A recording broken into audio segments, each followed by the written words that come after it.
Live from New York City this morning. Good morning, good morning. Trying to stage a comeback once again. Equity futures basically unchanged. The countdown to the open starts right now. Everything you need to get set for the start of U.S. trading. This is Bloomberg, The Open with Jonathan Ferro.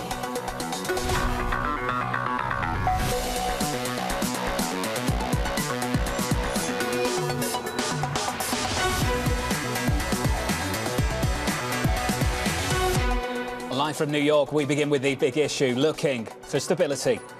Stocks have been horrible. Bonds have been horrible. And sentiment, sentiment's terrible. We went down 23% in the first 6 months of the year. What you're seeing right now is just consistent bear market selling. Investors trying to keep up with the story as it changes almost day by day. Positioning and valuation is very bearish. If you dig deeper into the system, I think there's a lot of imbalances that are starting to come out. Volatility is so high and liquidity is so low. The lack of liquidity, lack of conviction, I think that's why we're seeing extremely volatile moves. How the market receives Fed minutes will be important. Every central bank now is dealing with this dual issue. The narrative between inflation and recession. We're in for a double whammy. Volatility is likely to persist. We still have a long road ahead. This is a point of great uncertainty. Joining us now to discuss Morgan Stanley's Jim Caron, Julie Biel of Kayne, Rudnick. And first to you, Julie, just what kind of a slowdown are we pricing right now? I think right now we're pricing a Goldilocks kind of slowdown, a medium slowdown. But if you look at valuations, especially for the market writ large, they're still relatively high. We haven't reached the kind of single digit PEs that you would expect once you've really gotten to the bottom of any kind of slowdown in the market valuations. And the other thing that I think is a concern is I don't think analyst estimates have really factored in how much of a slowdown we could be seeing. The numbers on the consumer side are not great. ISM numbers aren't great. So I think there's still more risk to the downside from here. ISM services coming out in about 55 minutes. Neil Dutter of Renmac just calling it as he sees it. He says this is a recession trade. A recession is all but priced in. Here's the quote. This is a recession trade. There is no other way of describing it. We're not in a recession right now, but the markets are discounting mechanisms. And I think the markets see the economy potentially going into one or getting closer to being one. Jim, your take on that particular take? Yeah, so I think this is what I call a triple D economy, which is demand destruction by design. This is what the Fed is trying to do. They're trying to slow growth by increasing interest rates and therefore bring down prices. And that's going to hopefully get inflation under control, but it comes at the cost of slower growth. So the question for us is, what kind of a slowdown do we have? Is it a full-blown recession, or is it just a hard and bumpy landing? So, I have a lot of sympathy with the view that we may slip into recession, but we have to define what that is. Is it just 2 consecutive quarters of negative growth, but it's not one where you lose a lot of jobs or incomes don't really get hurt so badly? That's more of a, I'm talking more of a technical recession here. I wouldn't argue that this is going to be a strong fundamental style recession where there's a lot of income destruction and job destruction. So, Jim, what I hear from you is another 75 from this Fed at the end of this month. Absolutely. So I would take them very seriously in terms of the Fed's rate hiking path. They are trying to restore credibility as well as fight inflation. So ego's at stake a little bit for the Fed, and we can think of it that way. So the thing is that prices lag, right? So growth can come down. Sentiment indicators are coming down.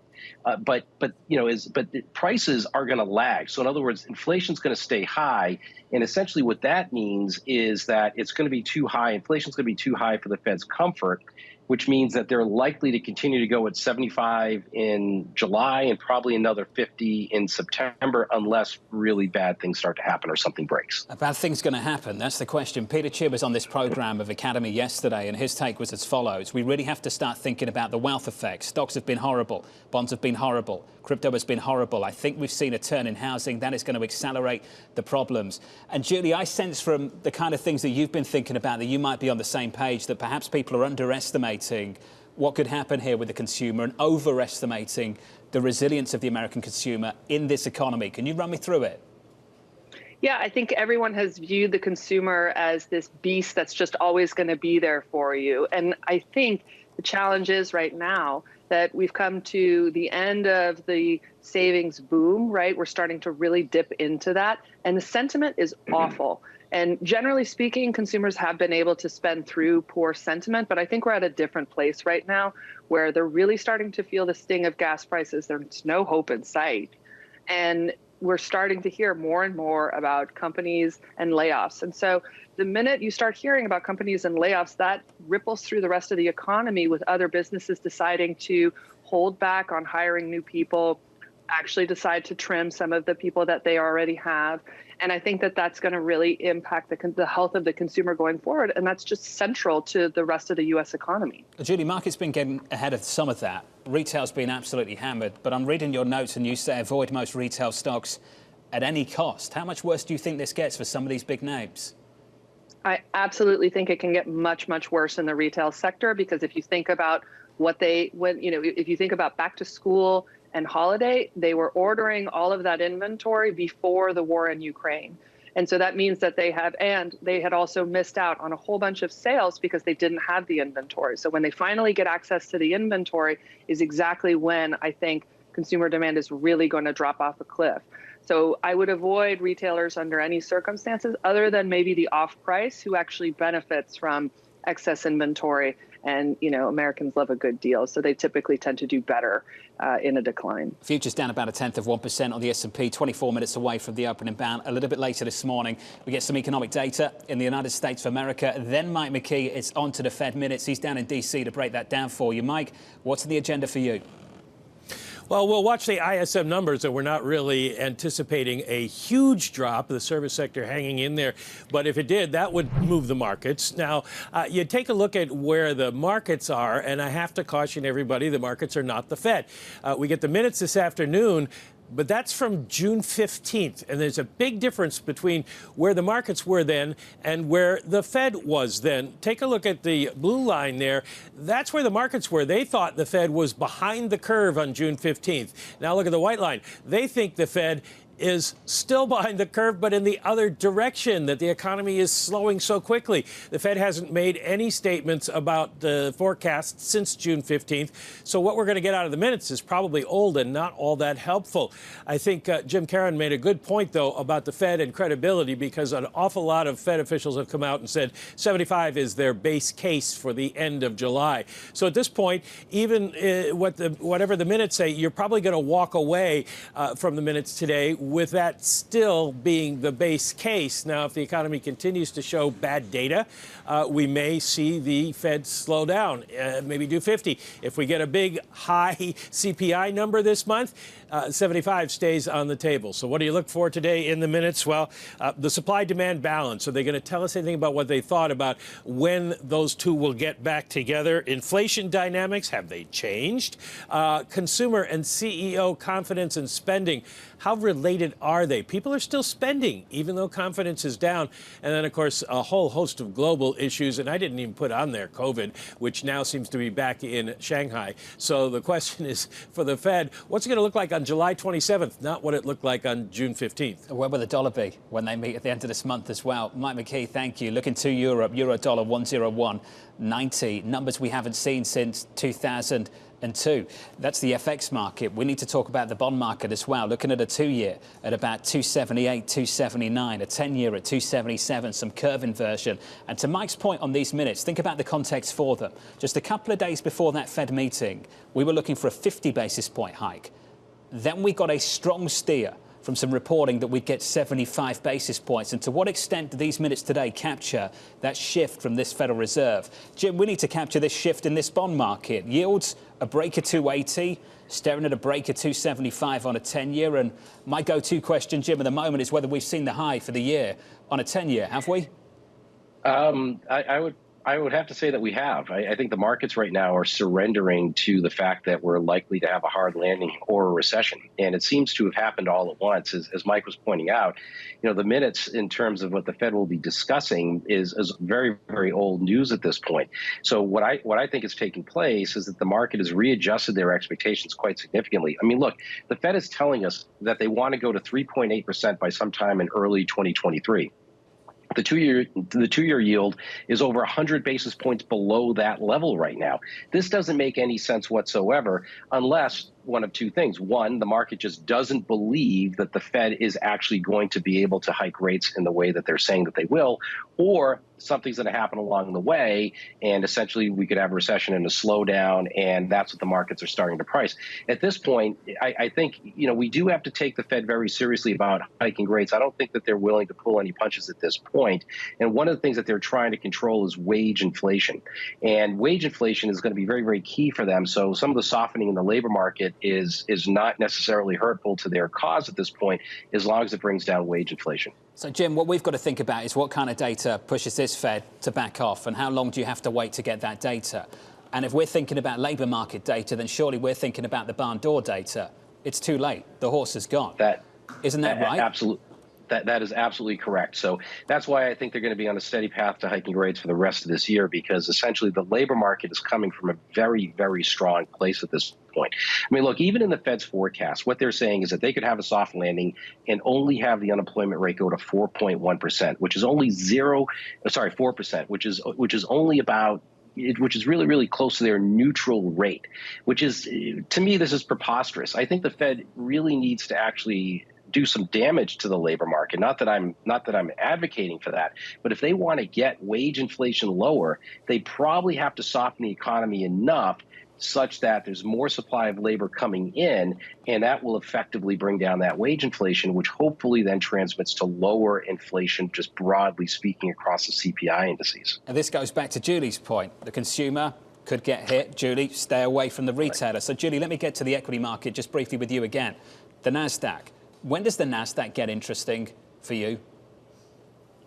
I think, generally speaking, we prefer the tech sector because there are a lot of very high quality businesses in there.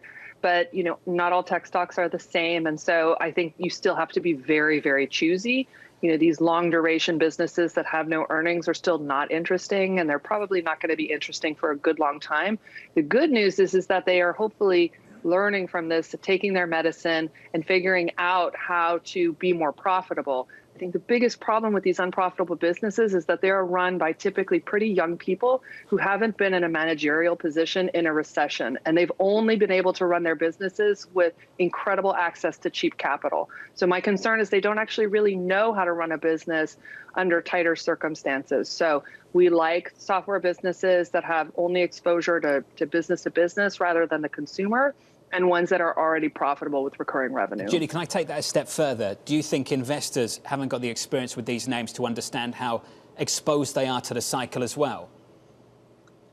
I think, I don't know if it's experience. I just think, historically investors have a pretty short memory. And for them, it's a question of recognizing, recessions are a normal part of how things work. I feel like I'm having discussions like breaking up with someone where it's like, look, it's run its course. This bull market has been so long, and it's a natural part of bull markets to have pullbacks. For long-term investors, it's just an opportunity to find good names at a better price. But yeah, I think, the panic that we're seeing is a reflection of the investor psychology of, oh my God, I don't know what's happening. Julie Biel, sticking with us alongside Jim Caron. Equities unchanged on the S&P, about 17 minutes away from the opening bout. Let's get you some movers. We can do that with Abby. Morning, Abby. Good morning, John. And below that relatively benign surface for the S&P 500 and the Nasdaq, we do have some bigger movers, starting out with the shares of Tesla down at this point, although well off the lows, down about 0.7%. This, of course, after the company did miss on the delivery estimate of vehicles for the second quarter. However, Tesla over the last 2 days had been up about 5%. So investors may be reassessing. Coinbase down 1.8%. Bitcoin unable to get out of its own way, right around $20,000 per Bitcoin. Of course, one piece of this, Core Scientific, a miner, dumped most of its holdings. DoorDash down 8.3%. Uber is also lower. This is Amazon is offering free Grubhub membership for 1 year to Prime members. So DoorDash and Uber really getting hurt on that. And then finally, Altria up 1.5%. The FDA has temporarily suspended the Juul ban, and Altria, of course, owns 35% of Juul. So investors seeing that as a bit of a reprieve this morning, John. Abby, thank you. Coming up, demand concerns beginning to grip commodity markets. The demand simply isn't there as people had thought. I expect that we'll be seeing further downward revisions in demand. That conversation up next.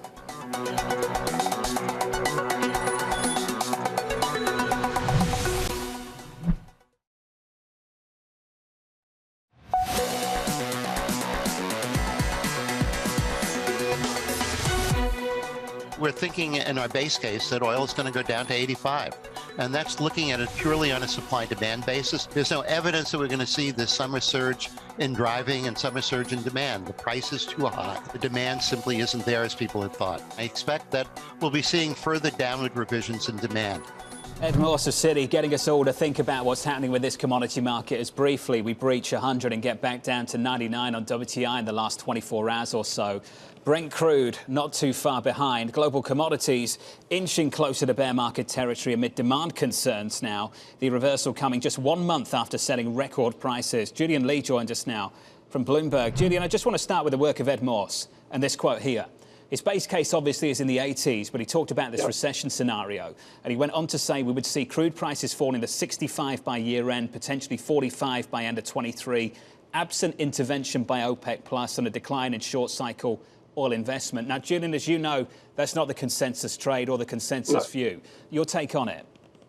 I think this requires a really big hit to demand. I mean, we're looking back at what we saw in 2008 when we had prices up at 150, and within 6 months of that they were down at $30 to $40 a barrel, and OPEC at that time was instituting massive output cuts. People aren't quite seeing that at the moment, but I do think that the only way that we can balance this market at the moment is through demand destruction, and this period of oil prices above $100 a barrel with supply clearly lagging behind demand, massive amounts of oil being taken out of strategic storage. There isn't much more supply to come from anywhere, so we need the demand destruction. The big question is this going to be a full-blown recession, and are we going to get the huge drop in demand like we saw in 2008, 2009? Julian, given the volatility in spot and commodity prices more broadly, how do you think the Saudis would respond to any requests from this administration to pump more crude? Well, I think that the Saudis have taken a cautious line all the way through the run-up in their production over the last 12 months. They've added oil back drip by drip. They haven't even themselves kept pace with the targets that they've adopted for themselves. They are very concerned, I think, about weakness ahead, and what's happened in the last 24 hours is going to add to those concerns, certainly. They're not helped, I think, by the fact that OPEC's own forecasts assume that the group will pump at its target level. But already in May, it was over 2.5 million barrels a day below that. And that, I think, skews their view of the future. They see it perhaps more bleakly than many other people do. And it does still seem that although we've had this big sell-off in paper markets, the physical market is still strong. There is still more demand than there is supply. That may be changing. We're starting to see the first signs of demand weakness. Yeah. But I think OPEC and Saudi Arabia is going to be very, very cautious. What a move we saw yesterday. Julian Lee, Yeah. Thank you, sir. Down 8% yesterday, down about 1% today. 98 handle on WTI now. Big sell-off in energy equities as well. BlackRock's White Lee had this to say. They now appear priced for some retrenchment of energy prices, and we could see rising revenues and earnings amid the race to replace Russian supply. So, Judy Biel, to you, can energy equities do well in a world that you're looking to hit a consumer and hit a consumer pretty hard? Yeah, I think there is the opportunity for them to do okay. I think the biggest challenge in being any kind of commodities or energy investor is you're really not in charge of your destiny the way that you would be with another type of business. So I think longer term, energy probably doesn't have quite the level of strength that it does right now, simply because we have this external force and the conflict in Ukraine. When it's floating on the basis of its own fundamentals, I don't think the pricing is quite where it is right now. But how are we going to reduce or at least exchange some of the supply in Europe? That's really the big question, because all of that is long cycle infrastructure rebuilding. So I think in the near term, for sure, you can understand why there's support for oil, even if there is demand destruction, right? Because demand destruction is going to be on the order of high single digits at most, right? But I think the biggest question is this change in supply. Jim, Judy mentioned Europe a few times there. We've got to go to it. Euro dollar, a break of 102. 101.88. You've got a big bid into the bond market. Steve Major of HSBC out earlier this morning with the team basically saying if we get a rate hiking cycle from this ECB, it's going to be shorter, shallower, it will end year end. Jim, your thoughts on what's taking place in Europe and what do we need to brace for? So I think there are three things. The first is that the European economy is weakening.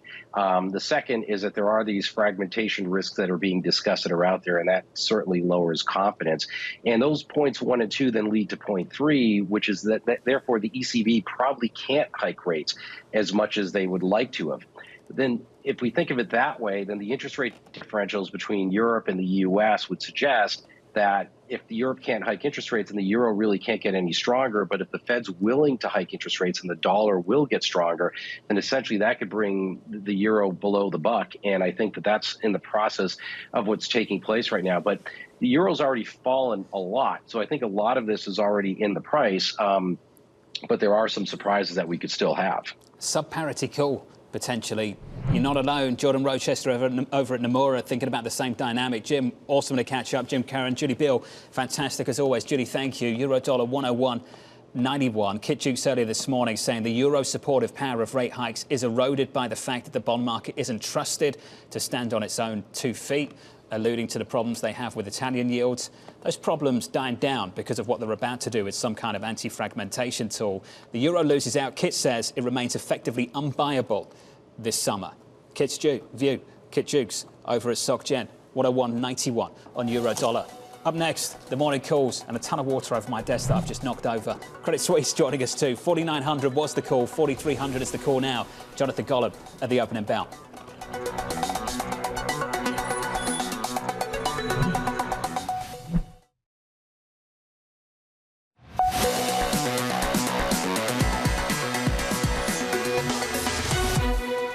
Luckily, that water's not on me. Futures, positive 0.1%. That's the price action. Here are your morning calls. RBC, downgrading Pioneer Natural Resources. The sector performs, citing elevated valuation compared to its peers. Barclays kind of gets price target on Netflix to 170 from 275, citing weaker second quarter growth. And finally, Guggenheim cutting its meta price target at 205 from 250, expecting slower digital ad spending to drag down growth. That stock basically unchanged. Coming up, Credit Suisse, the latest to slash its S&P 500 price target.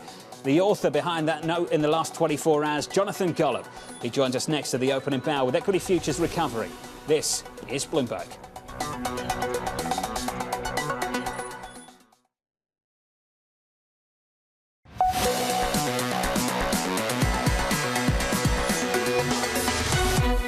We staged a massive comeback in the equity market yesterday. This morning, and good morning to you, we're trying to do the same. We were down about 0.5%, just not quite the same magnitude of a reversal, but a reversal nevertheless. We're positive just 0.01% on the S&P. On the Nasdaq 100 right now, up about 0.1%. That's your opening bell this morning. Good morning. Get to the bond market. It looks like this. Yields come in again by 2 basis points on a 10-year. It continues 278.36. Last week at the close on Tuesday, I think the close was about 325, so that's a big turnaround in the bond market. Have we seen the high for the 10-year this year? Jim Caron of Morgan Stanley says, yes, I think we have. Euro dollar, have we seen the lows? 101.91. We're negative 0.7%. The lows right here, right now, this morning. You've got to go back to 2002 to see these kind of levels. And crude breaking down again. We had an 8% move yesterday. We're down 1.5% now, 97.89. Ed Morse at Citi, base case, back to the 80s. The why? The demand side of the story. He sees that breaking down. We can talk about that again a little bit later. At the opening bow, 40 seconds in. Let's get you some movers and a breakdown. Here's Abby. John, well, we do have that S&P 500 ever so slightly higher right now, heading to a potential third update. If so, the first 3-day winning streak for the S&P 500 going back to May. a big piece of this, Apple. Now, Apple had been down closer to 1% not so long ago, but with yields lower, perhaps investors taking a look at these tech-heavy stocks. Amazon flipping back and forth, and of course, they have struck that deal with Grubhub to offer Grubhub membership to Prime members for 1 year. That's dragging on Uber, down 3.3%, and then Tesla, well off of its lows, at the lows down more than 1% right now, down about 0.5%. This, of course, perhaps a delayed reaction to that delivery miss for the June quarter. The big deal, though, here, John, again, Apple flipping higher, the big market weight as yields are lower. Let's see whether or not the bulls can stick around for the full day. Abby, thank you. Thank you very much. We've talked about the single currency, the euro breaking down. Sterling, it's bouncing back a little bit at 119.22. That currency pair, the lows of the session, 118.76, still down about 0.2%. The story for sterling, the politics aren't exactly shaping this right now, but the politics in the UK right now aren't great for the Prime Minister. Another 5 UK ministers have resigned in a group. You're getting used to this, aren't you, in the last 24 hours? Started with Chancellor Sunak and others soon followed. It's been a drip feed since then in the last 24 hours, and the pressure is building on the Prime Minister and building on the Prime Minister. We'll touch on that through the day on Bloomberg TV and on Bloomberg Radio. The Prime Minister in a tough spot. I'll tell you where he would perhaps rather be. Sun Valley. And I can tell you who's at Sun Valley right now. Ed Ludlow. Ed joins us right now. Ed, you've got a good gig, sir. Walk me through it. Yeah, it's interesting what's going on here, John, because the world's very different to how it was 12 months ago, right? We're talking about deals, we're talking about valuations that are depressed across TMT, yet everyone I'm talking to is pretty upbeat. They see opportunity in all of it. I think we're going to talk a little bit about the news flow, which has been very heavy as well. Sources telling Bloomberg overnight in the chip sector, for example, that US officials have been pressuring their Dutch counterparts in the Netherlands to prevent ASML, that's a chip equipment maker, from giving some of their legacy and older equipment, DUV or deep ultraviolet lithography, a system for making pretty basic chips that go into cars, preventing them from selling them to China. China's response overnight, John, was to claim that this is technological terrorism. Quote. I look across the notes that are out this morning and the street seems pretty sanguine. They don't see an outcome in which the US can orchestrate another European nation from not doing business with China, and there's a pocket of strength in the market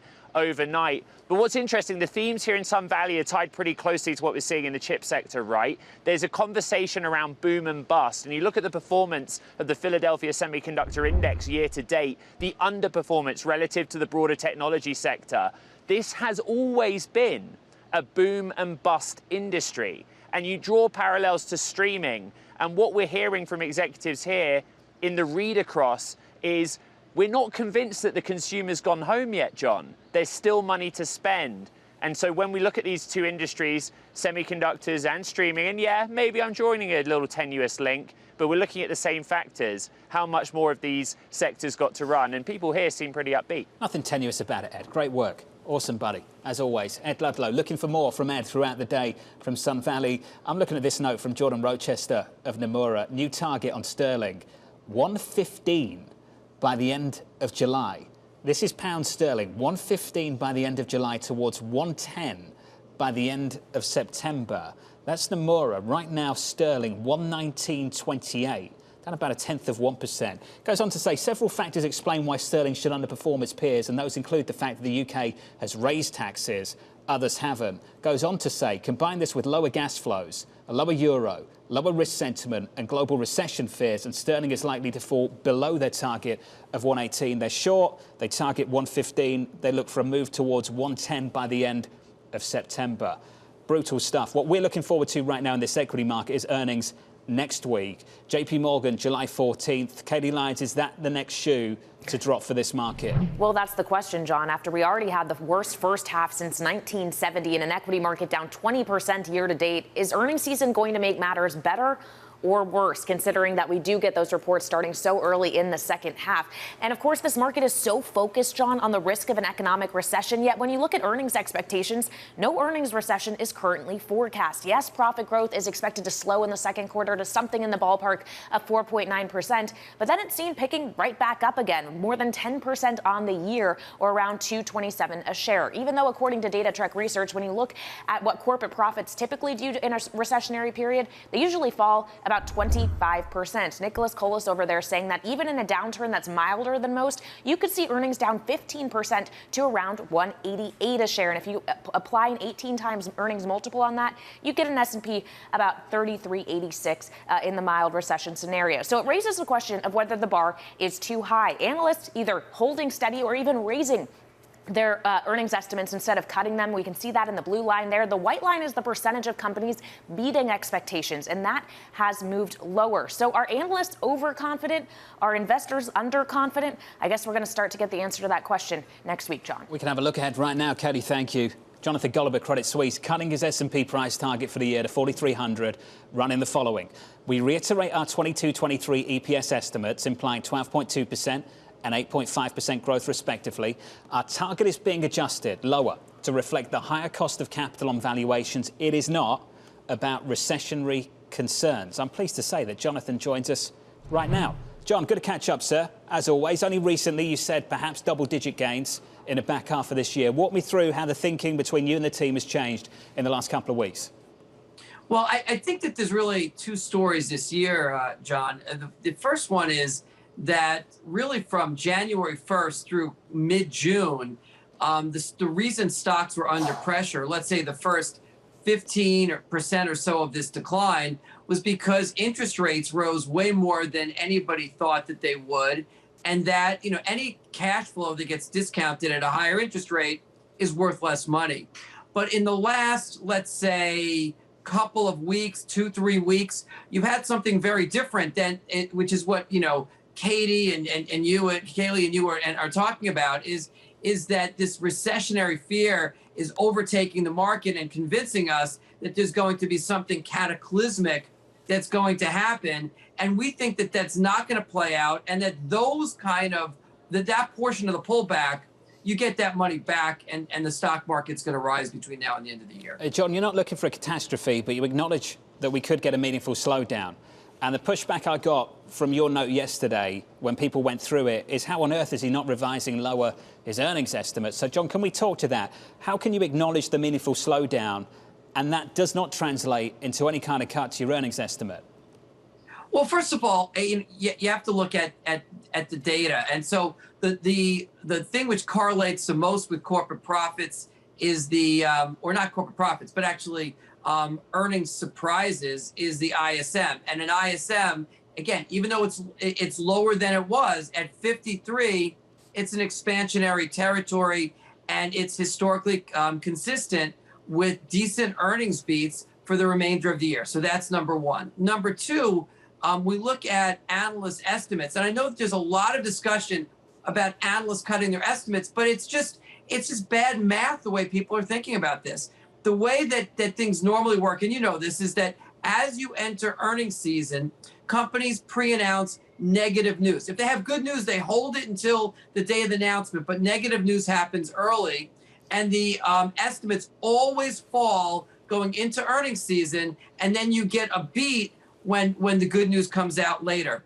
The size of the negative revisions, the negative adjustment to earnings, is smaller than historically average, meaning that the data is actually coming in better when you compare it to history for second quarter profits. The third issue that we're looking at is that when you actually start to slide into a period of weak earnings, the analyst estimates start to break apart. What I mean by that is you start to see that one analyst and another start to have numbers that start to vary widely. One is confident, one is not, et cetera. We're not seeing that kind of analyst dispersion that is consistent with an earnings recession. So when I look at the hard data rather than listening to the news flow or the panic, it all tells me that we're in a slowing economy, but nothing that looks recessionary, and that the earnings hold up fine. John, you came very close to saying, or rather than listening to you, but I'll let it slide. I just want to come up with some counterpoints, John, just quickly. You mentioned the ISM. It is above 50, but the new orders component, as you know, dropped below 50. A lot of people would view that as a leading indicator for some pain still ahead. And forgive me for cherry picking, but I will anyway, and that provides a little bit of pushback for you if you want it. But for some of these companies, they haven't been pre-announcing. I can only really think of one major one, and that's been Microsoft off the back of this strong dollar. I imagine others are going to have to follow this earnings season. But when it comes to the retailers, John, they haven't been able to forecast any of this. In fact, they come out and downgrade on earnings day the outlook, and then a month later, some of them have had to revise guidance all over again. And John, that makes people nervous. And what you see in the price off the back of that is massive gaps lower in the equity. Clearly not a lot of this is priced at all in that regard. What's the counterpoint to that, John? Well, so let's take a look at last earnings season, the first quarter. We had a 6.7% beat during earnings season, which was above normal. But if you look at weakness, there really was no. So let's just kind of dig into first quarter a little bit, because it's the best preview we have. The revenues on the S&P were up 14%. Earnings were up 12%, which means you got some negative margin issues, but there was no real single underlying trend. You had a number of areas like energy and materials, which were, gangbusters. And then you had a couple of areas, like you mentioned, consumer discretionary, which was just terrible. And what's somewhat concerning about the consumer discretionary sector for me is that the demand, consumer spending, is weaker in the second quarter than the first quarter, and yet the first quarter had really poor earnings for consumer stocks. So I think that you very well could see in the second quarter continued weakness across consumer sectors, but it doesn't mean you're going to see it everywhere. I'll tell you another area of weakness, which is that the big cap tech did really poorly. But what is interesting is if you look to and you mentioned this a second ago, the second half of the year is expected to be better. And the big driver of that is actually a rebound in financials in the second half of the year. John, I want to fit this in, and it's really a question about your process, and it's really not a criticism. You've come in from 4,900 down to 43. It's been a really tough year so far in the S&P. We're down about 20% as things stand at the moment. Is there a point on the calendar where you'd be able to acknowledge, I've been wrong, this is a dead year, this is not going to be the rebound that I've been looking for? Could you tell me how you would understand, as you interpret the data, when and how you might be wrong here? Well, sure. Listen, I'll tell you right now where I've been right and wrong. So the earnings numbers, when we put out our earnings estimates, they were way out of the pack in terms of being very strong. And the argument was that nominal GDP, higher inflation, and strong growth would ultimately drive really strong profits. Those numbers look like they're very, very much on track with trend. So that's really been dead on. Our sector calls, we took down technology from overweight at the beginning of the year. That was a good call. We went underweight financials this year, which proved to be a really good call. What we got wrong, the interest rate jumped way more than we had anticipated, and the valuations got just demolished. And I think the fact that we lowered our numbers is acknowledging, listen, we want the Fed, or the Fed talks about being data dependent, and as strategists, we have to be data dependent as well. And when you have a meaningful increase in your discount rate, you have no choice but to adjust your numbers and basically say, this part I got right, this part I got wrong. But that doesn't mean we're going into recessional because stock prices haven't performed. And that's really where I remain somewhat constructive. Still constructive. John, I appreciate the honesty, the transparency, just working through your process as we work through this year. Jonathan Golub there of Credit Suisse. It's been a tough year for the bulls. Getting pushed back right now on the Bloomberg. What some bulls might be missing. Here's one take for you. Is that energy estimates has revised up and offset weakness elsewhere. Once energy rolls over, put a fork in it. I think that's the less constructive view at the moment. Coming up, a host of US economic data on deck this week.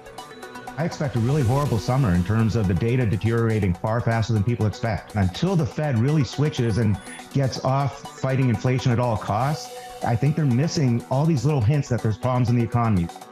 We've got some PMIs to talk about, and they deliver a bit of an upside surprise. That conversation up next.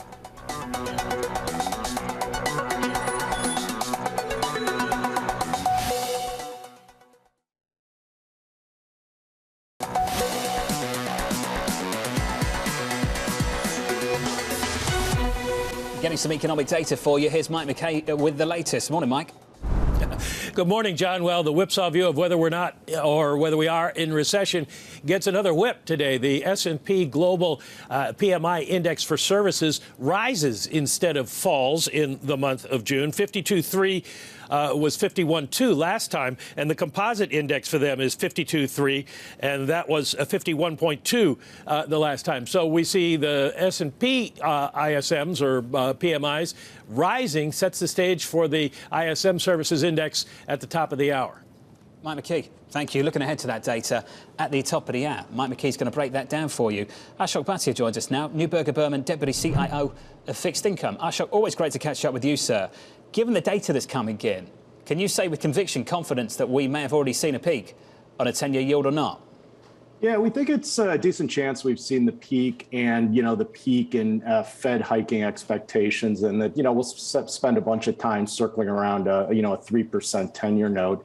And, I think the biggest issue and the thing the bond market is wrestling with is the Fed has been, and I think Jonathan Golub was talking about this, the market or the Fed is really focused on the current data and the current inflation, and if and how the Fed will move to start to look at a lot of market indicators like crude oil and inflation break-evens and slow down the path of hiking. And the bond market is starting to price that and wrestle with that. And that's been the key driver for why, we've had this, 70 basis point fall in rates from the peak just a few weeks ago. It's been a massive move. Ashok, I just wonder from your perspective whether a bet on treasuries, and you've captured that move lower in yields, I know, is that a bet against the Fed? I think it's a bet that the soft landing thesis, which is obviously very out of favor here right now, is still it's a higher probability than the market expects. Our base case at Neuberger is still that the U.S. economy can have something that avoids a recession or any sort of kind of very significant slowdown, different for other regions of the world. But, a lot of the things that are going on now, it's pretty interesting that inflation break-evens they're closer to 2% than they are 3%. We've obviously seen the move lower in energy prices and gasoline prices. And to the extent we see a little bit weaker data and start to see the fall in inflation, a fall in inflation is pretty much guaranteed in the second half. The debate is about the speed of it and where it ends up. But those things come together, and depending on how the Fed reacts to it, it can allow the Fed to be a little slower and, bring some more stability in all these financial markets. Ashok, I wonder what that actually tells us, though. Is that a market that's basically saying this Fed has already done the damage, it only needs to go so far to cause even more damage, and break-evens are already rolling over? Because if I throw in credit, it's a less constructive view, isn't it? Credit spreads have been breaking out. They've not been coming in. We're at 580. So you've walked me through where you are on treasuries. Can you walk me through where you are on credit, given how we're priced at the moment and given the direction of travel? Yeah, I think for credit, our view is that, the next thing, and we'll see this in the second half, is better performance from credit markets. And, the need for credit markets need rate stability. They don't necessarily need, significantly lower rates from here, given where, high yield index is at, just under 9% in yield, investment grade credit, 4.5%. So credit markets first need some stability in interest rates, and that will be the big driver. And then second is, I think, hearing a little bit more or getting a little bit more confidence in the Fed. At these spread levels, we continue to examine expected default rates, and our expectation is even in a recession, credit is going to hold up from a fundamental perspective better than the market seems to think. So we think the next phase of this for the bond market will be stability and tighter credit spreads. That's the hope. And that's the hope that I can say the equity investors have as well. Ashok, fantastic to catch up with you. Bit of a technical issue there just at the end. My apologies for that. Ashok Basia there of Neuberger Berman. That is the second guest this hour who thinks we may have already seen a peak in the 10-year yield. That peak, of course, very close to 350 back in June. Right now, your 10-year, bringing it up on the Bloomberg for you. Your yield is 282. Yield just bouncing back a little bit off the back of that better than expected PMI and ahead of an ISM in about 7 minutes' time. The ISM services read just around the corner. Your trading diary is as well from New York. This is Bloomberg.